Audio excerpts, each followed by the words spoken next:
प्यारे दोस्तों, आज की इस वीडियो में हम बात करने वाले हैं कि अजान के वक्त कुत्ता क्यों रोता है। आपने देखा होगा कि अजान के वक्त, खास तौर पर फज्र की अजान के वक्त बहुत ज्यादा कुत्ते रोते हैं।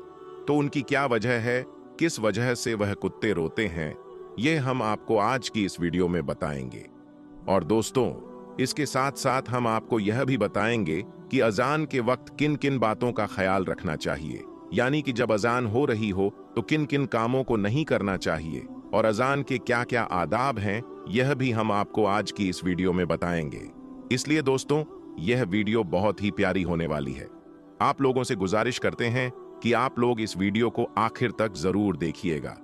प्यारे दोस्तों, हर कोई यह जानना चाहता है कि क्या वजह है कि अजान होते ही कुत्ते रोने लग जाते हैं और अजान पूरी होते ही खामोश हो जाते हैं, और ऐसा खासकर फज्र की अजान पर ही होता है।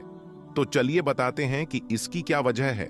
दोस्तों, अल्लाह ताला ने जानवरों के अंदर एक ऐसी ताकत अता फरमाई है जो हम इंसानों को नहीं दी है, जबकि अल्लाह ताला ने इंसानों को अशरफुल मखलूक बनाया है, यानी कि तमाम मखलूक में सबसे बेहतर बनाया है। लेकिन अल्लाह ताला ने इंसानों को वह ताकत नहीं दी जिससे वह आसमानों या फिर चलते फिरते शैतान, बलाओ या फिर मुसीबतों को देख सकें, लेकिन यह जानवर उन्हें देख सकते हैं। यह बेजुबान होने की वजह से इंसानों को नहीं बता सकते, लिहाजा वह ऐसी आवाजें निकालकर इंसानों को खबर करने की कोशिश करते हैं। तो जैसे ही अजान शुरू होती है, खासकर फज्र की अजान हो, तो जितने भी शैतान और बलाएं होते हैं वह रात के वक्त ज्यादा निकलते हैं, और अजान की आवाज सुनते ही वह तमाम शैतान और बलाएं वहां से भागना शुरू कर देते हैं। यह देखते ही कुत्ते रोने जैसी आवाज निकालना शुरू कर देते हैं। कुत्ता जब किसी इलाके में बहुत ज्यादा रोता है और अगर कुछ ही दिनों में उस इलाके में किसी का इंतकाल हो जाता है, तो इसलिए लोग उसे मनहूस समझकर भगा देते हैं। वह बेजुबान मनहूस नहीं होता, बल्कि उसे यह इल्म होता है कि इस इलाके में कोई मुसीबत आने वाली है और वह इंसान को आगाह करने की कोशिश करता है। तो आप समझ गए होंगे कि अजान होते ही कुत्ता क्यों रोता है। यह तो आप जानते ही हैं कि रात के वक्त शैतान और बलाएं निकलते हैं, और सुबह के वक्त जब फज्र की अजान होती है तो वह शैतान और बलाएं भागना शुरू कर देते हैं, जिनको देखकर कुत्ते रोने जैसी आवाज निकालना शुरू कर देते हैं ताकि इंसान आगाह हो जाए। दोस्तों, अब हम आपको बताते हैं कि अजान के वक्त किन किन बातों का ध्यान रखना चाहिए। नंबर 1, अजान के वक्त बातचीत ना करें। नंबर 2, अजान हो रही हो तो सलाम भी नहीं करना चाहिए। नंबर 3, अजान के वक्त कोई सलाम करे तो जवाब भी नहीं देना चाहिए। नंबर 4, अगर कुरान की तिलावत भी कर रहे हो तो भी अजान के वक्त खामोश हो जाएं। नंबर 5, अजान का अदब ना करने वालों पर अल्लाह का सख्त अजाब होगा। नंबर 6, अजान को गौर से सुने और हर कलिमात को दोहराए। नंबर 7, अगर रास्ते में अजान शुरू हो जाए तो ठहर जाए। नंबर 8, अजान के वक्त अजान पर गौर ना करने वालों पर अल्लाह का अजाब होगा। नंबर 9, अजान के वक्त किसी भी तरह का कोई संगीत नहीं सुनना चाहिए। नंबर 10, अजान के वक्त औरतों को सिर ढककर रखना चाहिए। नंबर 11, अजान के वक्त कभी पैर पसार कर नहीं सोना चाहिए। नंबर 12, जो शख्स अजान के वक्त बातों में मशगूल रहता है तो उसका खात्मा बुरा होने का खौफ है। नंबर 13, अजान जब भी सुने अजान का जवाब दें। कहने वाला जैसा कहे, सुनने वाला भी वैसा ही कहे। नंबर 14, जब मुअज्जिन अशहदु अन्ना मुहम्मदुर रसूलुल्लाह कहे तो सुनने वाला अंगूठे का बोसा लेकर आंखों को लगाए। नंबर 15, खुतबा जुबान से देना है, मूक लोगों के लिए जायज नहीं है। और नंबर 16, पेशाब या पैखाना करने वाले अजान का जवाब ना दें। दोस्तों, अजान के दौरान इन बातों का जरूर ख्याल रखें। अल्लाह हमें और आपको इन सब बातों पर अमल करने की तौफीक अता फरमाए। आमीन सुम्मा आमीन। दोस्तों, अब हम आपको बताते हैं कि 11 कामों को करने से अल्लाह पाक घर से बरकत खत्म कर देता है। तो वह 11 काम कौन कौन से हैं, आइए हम आपको बताते हैं। नंबर 1, बिस्मिल्लाह पढ़े बगैर खाना खाने वाले के घर से। दोस्तों, ऐसे घर में हमेशा गरीबी बनी रहती है। जिस घर में हमेशा रिस्क देने वाले का शुक्रिया अदा न किया जाता है, और जिस घर में खाना खाने से पहले बिस्मिल्लाह ना पढ़ा जाता हो। तो दोस्तों, अगर आप यह चाहते हैं कि आपके घर में बरकत बनी रहे और आपके रिस्क में बरकत हो, तो जब भी खाना खाएं तो खाना खाने से पहले बिस्मिल्लाह जरूर पढ़ लिया करें। नंबर 2, बगैर वज्जू के कुरान पाक पढ़ने से। दोस्तों, अल्लाह पाक ऐसे घर से भी बरकत दूर कर देता है जिस घर में कुरान पाक को बगैर वजू किए पढ़ा जाता हो। तो दोस्तों, इस बात का भी जरूर ख्याल रखें कि जब भी कुरान करीम की तिलावत करें तो वजू जरूर बना लिया करें और बगैर वजू किए कुरान पाक को छूना तक नहीं चाहिए, क्योंकि ऐसा करने से भी घर से बरकत खत्म हो जाती है। नंबर 3, घर पर आए सवाली को खाली हाथ लौटाने से। दोस्तों, इस बात का भी आप जरूर ख्याल रखें कि आपके घर पर जब भी कोई सवाली आए, यानी कोई मांगने वाला आए, तो उसे आप कुछ ना कुछ जरूर दें, उसको खाली हाथ ना लौटाएं। और अगर आप उसको खाली हाथ लौटा देते हैं और अगर उसके मुंह से आपके लिए कोई बद्दुआ निकल गई, तो आपका घर तबाह बर्बाद हो जाएगा। नंबर 4, मेहमान आने पर नाराज होने की वजह से। दोस्तों, इस्लाम में मेहमान का मर्तबा बहुत ऊंचा है और मेहमान की खिदमत करने की वजह से ही प्यारे नबी सल्लल्लाहु अलैहि वसल्लम ने फरमाया कि मेहमान की खिदमत जरूर करें। तो आप इस बात का भी जरूर ध्यान रखें कि आपके घर में जब भी कोई मेहमान आए, आप उसका खिदमत दिल से करें और आप उसको खुश करके ही घर से विदा करें। मेहमान को नाराज करने वाले के घर से अल्लाह पाक बरकत खत्म कर देता है। नंबर 5, मां बाप के साथ बदतमीजी करने वाले घर से। दोस्तों, अल्लाह तबारक व ताला ऐसे घर में भी हमेशा गरीबी बनाए रखता है जिस घर में वालिद की इज्जत ना की जाती हो, यानी जिस घर में मां बाप से बदसलूकी की जाती हो।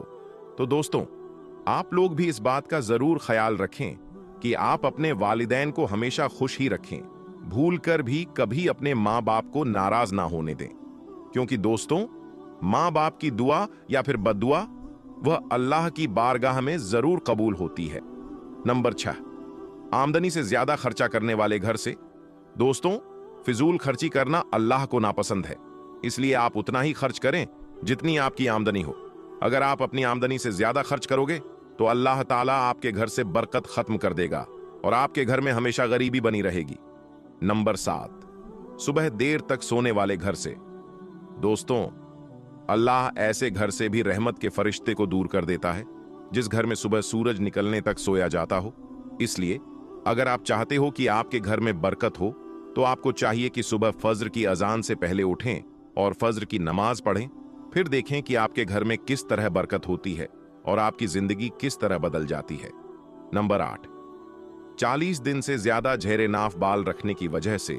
दोस्तों, इस्लाम एक पाक और साफ मजहब है और पाकीज़ा है, इसलिए अगर कोई शख्स झेरे नाफ बालों को 40 दिन से पहले पहले साफ नहीं करता तो अल्लाह इस अमल को नापसंद फरमाता है और ऐसे शख्स के घर से भी अल्लाह ताला बरकत को खत्म कर देता है। नंबर 9, औलाद को कोसने की वजह से।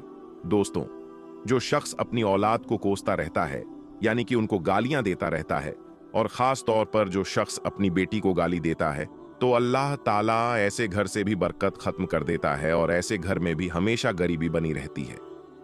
नंबर 10, मगरिब और ईशा के बीच सोने की वजह से। दोस्तों, अल्लाह ने ईशा और मगरिब के बीच के वक्त में सोने से मना फरमाया है। इसीलिए दोस्तों, अगर आप चाहते हैं कि आपके घर में बरकत हो, तो कभी आप भूल कर भी ईशा और मगरिब के बीच ना सोएं। नंबर 11, कुरान पाक की तिलावत ना करने की वजह से। दोस्तों, जिस घर में कुरान पाक की तिलावत ना होती हो, तो अल्लाह पाक ऐसे घर को भी नापसंद फरमाता है और अल्लाह ऐसे घर में भी हमेशा गरीबी बनाए रखता है। तो दोस्तों, ये वह 11 काम हैं जिनके करने से अल्लाह पाक घर से बरकत खत्म कर देता है और ऐसे घरों में हमेशा गरीबी बनी रहती है। तो दोस्तों, अगर आप यह चाहते हैं कि आपके घर में भी बरकत हो और आपका घर गरीबी और परेशानी से बचा रहे, तो इन 11 कामों को कभी भूल कर भी ना करें। प्यारे दोस्तों, बात कुछ यूं है कि बहुत ही ठंड का मौसम था, हर तरफ अंधेरा ही अंधेरा नजर आ रहा था। तहज्जुद के वक्त मौलवी साहब मस्जिद की जानिब रवाना थे। बिस्मिल्लाह पढ़कर उन्होंने मस्जिद का दरवाजा खोला। जैसे ही वह मस्जिद में दाखिल हुए तो उन्हें मस्जिद के बरामदे पर कोई शख्स चादर ओढ़े लेटा हुआ दिखाई दे गया। मौलवी साहब हैरान हुए और उसे उठाने की कोशिश की, लेकिन वह उठा नहीं। मौलवी साहब ने फिर उसे दोबारा से उठाया और कहा, उठो भाई, यहां क्यों सो रहे हो? मौलवी साहब का इतना कहना था कि उसने अपने चेहरे से चादर हटा ली। मौलाना साहब हैरान रह गए। उन्होंने देखा कि 15 से 16 साल की लड़की सहमी सहमी सी बैठी है। बाल बिखरे हुए हैं, मुंह पर ऐसे निशान थे जैसे किसी ने मारा हुआ हो। उसका पूरा जिस्म जख्मों से भरा हुआ था। प्यारे दोस्तों, यह लड़की कौन थी? इसके साथ क्या मामला हुआ था जो यह मस्जिद में सो रही थी? ये तमाम तर वाकया आपको आज की इस वीडियो में बताएंगे। लेकिन आपने करना क्या है कि हमारी इस वीडियो को आखिर तक जरूर देखना है। इससे पहले आप लोगों से गुजारिश है कि अगर आपने इस वीडियो को लाइक नहीं किया तो वीडियो को लाइक जरूर करें और चैनल को सब्सक्राइब करते हुए बेल आइकन पर जरूर क्लिक कर दें। तो चलिए दोस्तों, शुरू करते हैं। प्यारे दोस्तों, मौलवी साहब ने हैरत से उस लड़की को देखते हुए पूछा, बेटा, तुम कौन हो और यहां क्यों बैठी हो? वह लड़की डर गई और कुछ ना बोली।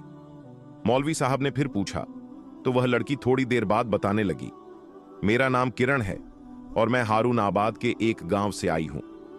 मौलाना साहब ने कहा, ठीक है बेटा, मगर तुम यहां क्यों बैठी हो? लड़की बोली, मौलवी साहब, हमारे गांव में मेरे भाई से कोई बड़ा गुनाह हो गया, जिसके बदले में पंचायत ने मुझे बदले में देने का फैसला किया। मैं इस बात के लिए तैयार नहीं थी। घर वालों ने मुझे बहुत मारा, लेकिन मैं ना मानी और वहां से भाग आई और मस्जिद में आकर पनाह ले ली, क्योंकि यह तो अल्लाह का घर है ना, यहां से तो कोई नहीं निकाल सकता। मौलवी साहब लड़की की बातें सुनकर सोच में पड़ गए। उन्होंने सोचा कि इसको यहां रखना ठीक नहीं होगा। फिर उन्होंने कहा, बेटी, तुम खुद को इस चादर में लपेट लो और मेरे साथ चलो। लड़की ने ऐसा ही किया। लड़की के पास एक छोटी सी गठरी थी, उसने उसको भी उठा लिया। मौलवी साहब उसे अपने घर ले गए।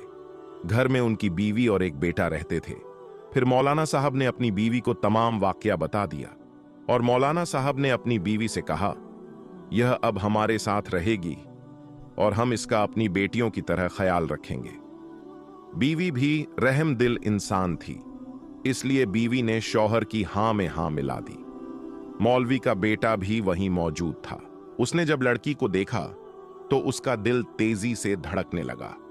फिर रात के वक्त मौलवी साहब की बीवी उनसे कहने लगी, है जी, आपने इस नौजवान लड़की को इस घर में रखा तो है, मगर कल को कुछ हो गया तो तुम्हारी इज्जत का क्या होगा? तो इससे तो बेहतर यही है कि इसका निकाह हम अपने बेटे से करा देते हैं, यानी अहमद से कर देते हैं, ताकि समाज में हमारी इज्जत बनी रहे। मौलवी साहब को अपनी बीवी की बात बहुत पसंद आई।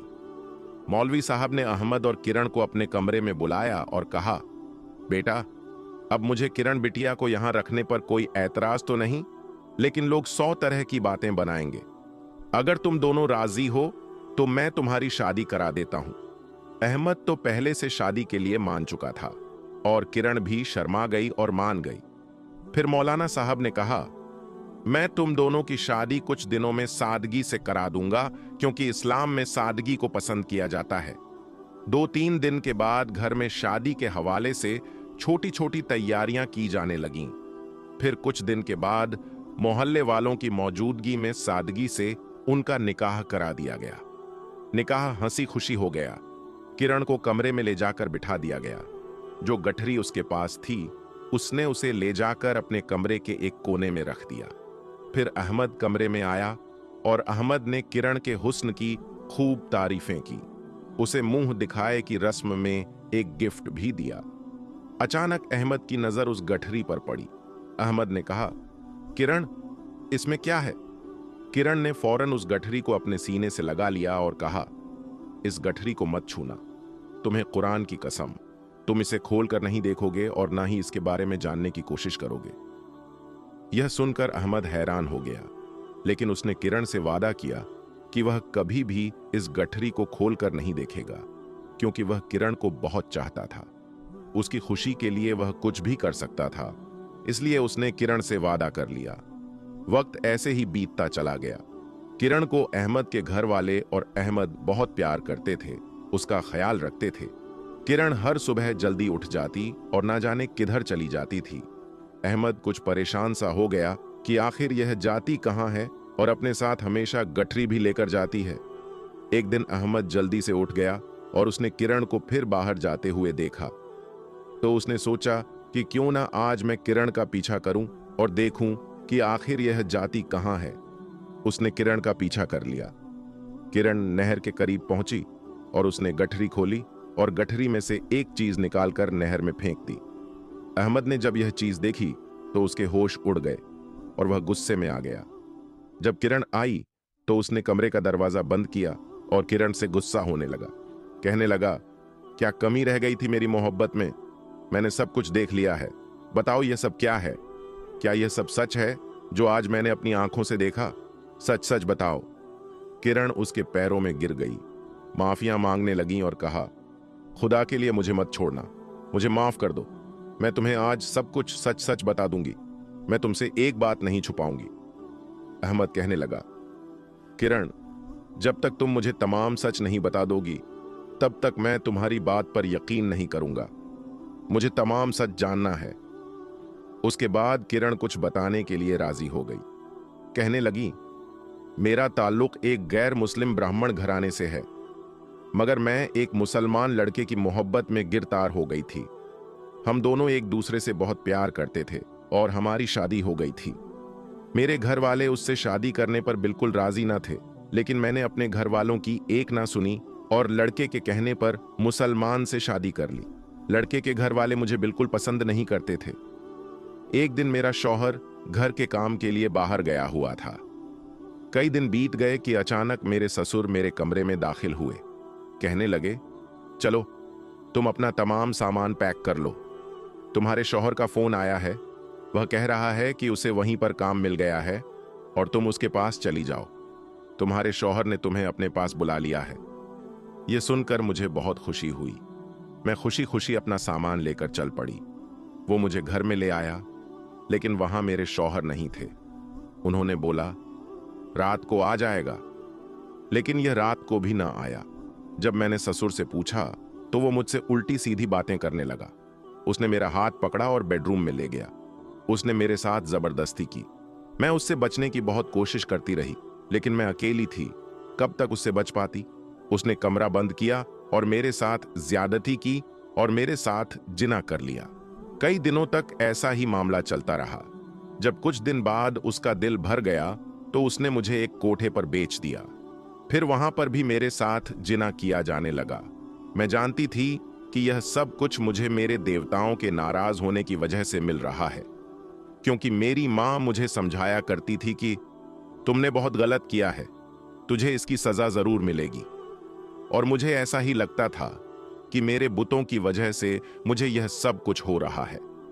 एक दिन वह सारे लोग सो रहे थे कि मुझे भागने का मौका मिला, तो मैं वहां से भाग निकली। वहां की एक औरत ने मुझे पकड़ा और शोर मचा दिया, लेकिन मैं छुपते छुपाते भाग निकली और झाड़ियों में छुप गई। उसके बाद मुझे एक मंदिर की घंटी की आवाज आई, तो मैं उस मंदिर में आ गई। फिर मेरे अंदर बदले की आग जलने लगी। मैंने सोचा कि मैं एक मौलवी के लड़के से शादी करूंगी, उसका बच्चा पैदा करूंगी और उसे हिंदू बनाऊंगी। उसके बाद जब वो लोग मुझे ना ढूंढ पाए तो मैं मस्जिद में आ गई। फिर आपके अब्बा जी मुझे घर ले आए और आपसे मेरा निकाह करवा दिया। इस वक्त मेरे अंदर बदले की हवस जाग उठी थी। मैंने बहुत कोशिश की कि जल्दी से जल्दी औलाद पैदा हो जाए।